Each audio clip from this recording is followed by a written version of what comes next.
For today's video nga ay magkakatay nga ng baboy at aring ang bidyong are ay nung birthday pa ng mama. Ngayon ko nga laang na-edit ay nako kainaman na.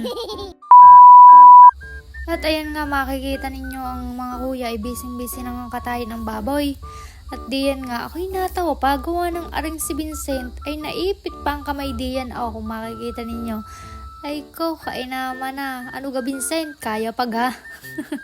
Nang matapos nga katayin ang baboy di, ayan ang mga mama ay naggayat na ng sibuyas at bawang. At ayan nga yung ibang karne nga ay sinabit na lamang diyan at hindi rin naman kasya sa lamesa. Nang makatapos nga ang mga mamang magayat ng sibuyas at bawang, ang sinunod naman na gayating ay para sa dinuguan. Ang kita nyo naman, busy ang mga tiyo sa paggagayat. At ayan nga ay ilalagay sa dinuguan. Kita nyo, busy ang mga tiyo. Ba't ka naman are, nung matapos lutuin ang dinuguan, ay nalimutan ko ng videohan. Kainaman na. What? Diyan nga habang inaantay na maluto ang dinuguan, ay di, ayan, nagsasaing na nga diyan si Aya. Kita nyo naman, tansya din naman ni Aya ang pagsasaing. At ari nga, maya nga nang makakain, ay di itinuloy na ang paggagayat ng karne. Kita nyo naman, busy.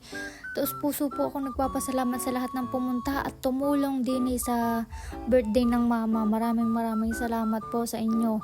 Kahit na medyo maulan-ulan po ng araw na yan, ay hindi po kayo nag-atubiling pumunta at tumulong dito sa birthday ng mama. Maraming salamat po ulit. At nang matapos ng gayatin ang karning ayan, ay ito nga, itinimplahan na nga ni Unel. At nang mamaya nga daw ay mailuto na.